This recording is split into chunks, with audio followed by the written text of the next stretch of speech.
দেশে যতগুলো অপরাধ হচ্ছে সবগুলো ঘটনায় তাৎক্ষণিক ব্যবস্থা নিতে আপনারা সর্বোচ্চ চেষ্টা করে যাচ্ছেন। পুলিশ ও অন্যান্য বাহিনীর সম্মিলিত প্রচেষ্টায় দেশের আইনশৃঙ্খলা পরিস্থিতি এখন অনেকটা নিয়ন্ত্রণে আনা সম্ভব হয়েছে। এই জন্য আমি পুলিশ সহ সকলকে আন্তরিক ধন্যবাদ জানাই। সবাই মিলে আপনার জোরে হাততালি।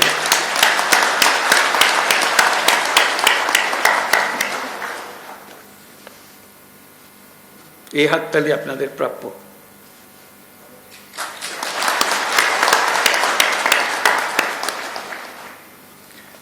দেশের মানুষ নারীর প্রতি সহিংসতা প্রতিরোধে পুলিশ বাহিনীকে খুব শক্তিশালী ভূমিকায় দেখতে চায়। আমি আপনাদের প্রতি আহ্বান জানাই, নারী ও শিশুর নিরাপত্তায় সর্বোচ্চ সংবেদনশীল হয়ে কাজ করবেন। সকল শ্রেণী পেশার নারীরা যেন যে কোনো হয়রানির ঘটনায় পুলিশের হটলাইনে ফোন করে সর্বোচ্চ সাহায্য পায়, সেটি নিশ্চিত করবেন। নারী এবং শিশু নিরাপত্তা পেলে আমরা বুঝতে পারব দেশ নিরাপত্তার দিকে অনেক দূরে এগিয়ে গেছে।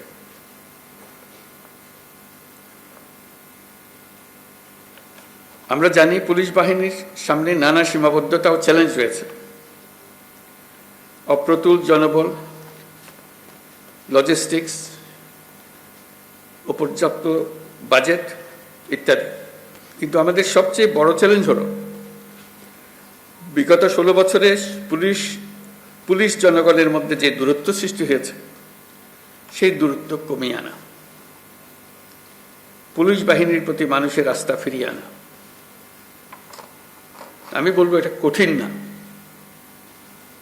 একবার সে আন্তরিক পরিবেশ সৃষ্টি হলে এই বন্ধন অটুট থাকবে।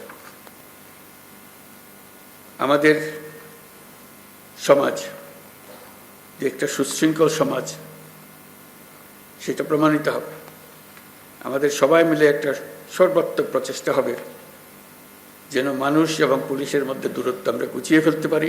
মানুষ পুলিশকে দেখলেই তাকে বন্ধু হিসেবে বরণ করে নিতে এগিয়ে আসে।